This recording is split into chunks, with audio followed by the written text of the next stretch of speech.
Vasco da Gama का भारत के पश्चिमी समुद्री तट पर आना यूरोप और भारत के इतिहास का महत्वपूर्ण बिंदु है। भारत कई मामलों में उस समय यूरोप से अधिक समृद्ध था, वहीं यूरोपीय अपने कदम बहुत संभाल कर रख रहे थे। इस खंड में उसी आरंभिक संवाद का विवरण है जो भारतीयों और यूरोपियों के बीच हुआ। अफ्रीका से चलकर 1 महीने के अंदर वास्को डिगामा का जहाज भारत के तट पर पहुंच गया। उनका स्वप्न पूरा हुआ। गामा ने कहा, दोस्तों आज जश्न मनाओ, हम इंडिया आ गए। कुछ भारतीय मछुआरे इस नए जहाज को देखकर पूछने आ गए, कौन हैं आप लोग, किस देश से आए हैं? ये लोग दूर पश्चिम के देश से आए हैं, ये कालीकट ही है ना? उनके साथ आए एक व्यक्ति ने पूछा। यह तो कप्पड़ है, कालीकट यहां से कुछ दूर है। कप्पड़ में ही पहला यूरोपीय जहाज उतरा और उसने स्मृति के लिए वहां एक पत्थर भी गाड़ दिया। लेकिन यहां यह भी कहता चलूं कि पहला व्यक्ति जो भारत की जमीन पर उतरा वह ना तो वास्को डिगामा था और ना ही उसके नाविक दल का कोई सदस्य।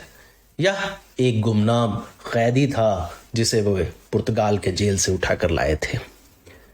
कालीकट पहुंचकर उन्हें 2 मुसलमान व्यापारी मिले जो ट्यूनीशिया यानी उत्तर अफ्रीका के थे। वे अरबी और स्पेनिश बोलना जानते थे। मेरा नाम मुंखेद है, तुम लोग यूरोप से आए हो? किस देश से? व्यापारी ने पूछा। पुर्तगाल। पुर्तगाल? अरे यहां तो अब तक कैस्टील से कोई नहीं आया, वेनिस से कोई नहीं आया और तुम पुर्तगाल से आ गए? कोई नहीं आया, इसकी वजह है कि हमारे राजा किसी को जल्दी आने देंगे भी नहीं। अच्छा, चलो ये अच्छा है कि तुम लोग आए। तुम्हें तो मालूम है कि तुम कहां आए हो? इंडिया। हाँ, यहां जितनी संपत्ति पूरी दुनिया में कहीं नहीं। नीलम और पन्नों का देश है यह। किस्मत वाले हो कि इस देश में कदम रखा। यहां का राजा कौन है? यहां समुद्री होते हैं, बहुत भले आदमी हैं, अपार धन के मालिक। वह तुम लोगों से जरूर मिलना चाहेंगे, लेकिन तुम्हारे पास कुछ बेचने के लिए है? उनकी कमाई तो खैर जहाजों के कर से ही हो जाती है। कालीकट से व्यस्त पोत दुनिया में कम है। कालीकट पूरी दुनिया के मसाला व्यापार की धुरी थी। पिछले 200 वर्ष से अरबी यहां से मसाला लेकर यूरोप और अफ्रीका में पहुंचा रहे थे। वहां का बंदरगाह विशाल था, जहाज ही जहाज, अरब और अफ्रीका से आए जहाज। यूरोपियों की तो यह सब देख आंखें चौंधी आ गई। वहीं समुद्र तट के पास एक बाजार शुरू हो जाता था। 1 मील तक दुकानें ही दुकानें। पहले श्रृंखलाबद्ध मसाले की दुकानें, जिसमें सिलोन यानी श्रीलंका की दालचीनी, मलक्का के लौंग, जायफल, इलायची और तमाम औषधियां। फिर बेशकीमती पत्थरों, मोतियों की श्रृंखला, मिट्टी के बने बर्तन, संदूक, कुर्सियां और मेज, हाथी दांत के शिल्प, रेशम और सूत के कसीदे हुए कपड़े जिन पर सुनहरे बॉर्डर लगे होते थे, धातु के बर्तन और कलाकृतियां, गुलाब जल और एक से एक खाद्य सामग्री। क्या खूबसूरत मीना बाजार था यह। अधिकतर खरीदार विदेश के थे। कालीकट के खजाने में अशर्फियां जमा होती जाती। भारत की खासियत मात्र संपत्ति नहीं थी, यहाँ के लोगों की ईमानदारी थी। कालीकट के सौदे में तनिक भी कपट नहीं था।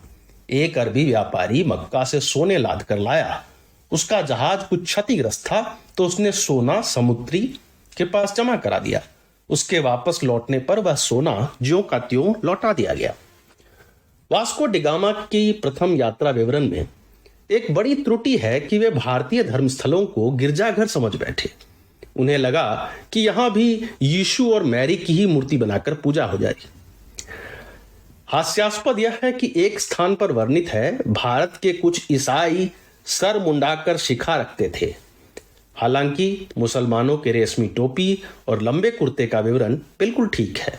मुसलमानों के रीति रिवाज और वेशभूषा से यूरोपियों का परिचय पुराना था, किंतु कुछ संस्मरणों के अतिरिक्त आमने सामने उन्होंने हिंदुओं को लगभग नहीं देखा था। कालीकट के समुद्री को संदेश भिजवाया गया कि पुर्तगाल से ईसाइयों का एक जत्था आया है। वह बंदरगाह से मीलों दूर जंगल के मध्य अपने महल में रहते थे। पुर्तगाल, ये कहाँ है? खैर, उन्हें कहो कि हम अपनी बग्घी वहां भिजवा रहे हैं, उन्हें चलकर आने की जरूरत नहीं। जब यह संदेश वास्को डी गामा तक पहुंचा, उसे खुशी के साथ अचंभा भी हुआ। वह पहले अफ्रीका में धोखा खा चुका था। क्या कहते हैं आप पाओलो? मुझे क्या इस राजा के पास जाना चाहिए? गामा ने अपने भाई को पूछा। तुम मत जाओ गामा, मुझे राजा से अधिक यहाँ के मुसलमानों पर शंका है। जिस राजा के राज में इतने मुसलमान हैं, वह अगर ईसाई भी हुआ तो इनसे मिला हुआ ही होगा। लेकिन मैं यहां घूमने नहीं आया, मुझे सौदा तय करना है। यह मेरे अलावा कोई नहीं कर सकता, मुझे जाना ही होगा। तुम और निकोलाओ यहीं जहाज संभालोगे, मैं राजा से मिलकर आऊंगा।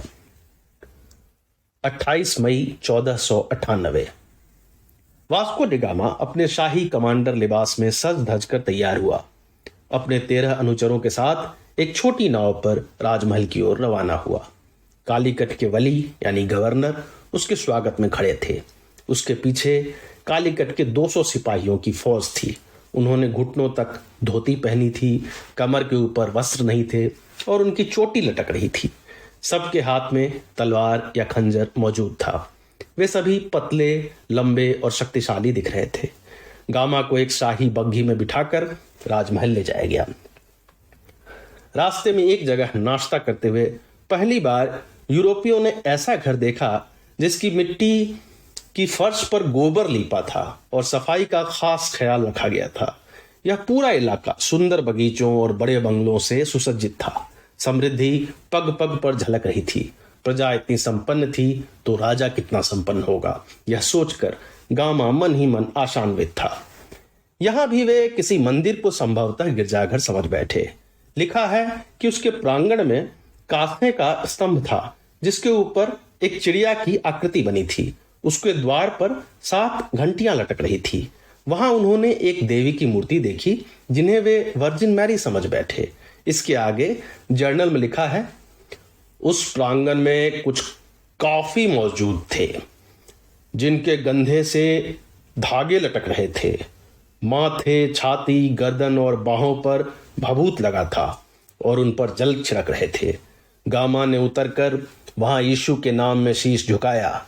कई ईसाई संतों की तस्वीरों भी उस दीवार पर उकेरी थी। एक के तो 2 दांत बाहर थे और कई के 4 हाथ या 8 हाथ थे। अंदर एक छोटा तालाब भी था। क्वाफी, जो संस्मरण में लिखा है, उसका अर्थ स्पष्ट नहीं, लेकिन विवरण के अनुसार नाम्बूदिरी पुरोहित हो सकते हैं। एक अनुवादक ने इसे अरबी के काजी से जोड़ा है, जो उन्हें पादरी से मिलता जुलता लगा। जैसे जैसे बग्घी राजमहल की ओर बढ़ रही थी, स्वागत करने वालों की भीड़ भी बढ़ती जा रही थी। स्थानीय लोग इन फिरंगियों को देखने उमड़ पड़े थे। औरतें, बच्चे गोद में लिए सड़क किनारे खड़े होकर तमाशा देख रही थी। कई लोग अपने छत पर चढ़ गए थे। बच्चे पेड़ों के ऊपर लटक गए थे। राजमहल विशाल था, उससे भी अधिक उसमें लोग जमा हो गए थे। पहले एक विशाल कक्ष आया जिसकी भीड़ को धकियाते फिरंगी एक कांसे के दरवाजे तक पहुंचे और ऐसे 4 दरवाजों को पार कर आखिर दरबार तक। राज दरबार अपेक्षाकृत छोटा था। वहां एक बुजुर्ग ने आकर गामा को गले लगाया। वर्णन है, राजा मसनद पर केहुनी टिकाए, हाथ में पीकदानी लिए सुपारी चबाते बैठे थे। उनके दाहिनी ओर एक सोने का बड़ा बर्तन था जिसमें कुछ पत्ते रखे थे जिन्हें तांबूर कहते थे। चांदी के पात्र भी साथ रखे थे। सर के ऊपर सुसज्जित छत्र था। तांबूर संभवतः तांबूल या पान के लिए प्रयोग किया गया। गामा ने समुद्री के समक्ष दोनों हाथ जोड़कर प्रणाम किया। हाथ ऊपर आकाश की ओर ले गया और नीचे लाकर मुट्ठियां बांध ली। समुद्री यह भंगिमा देखकर मुस्कुरा उठे।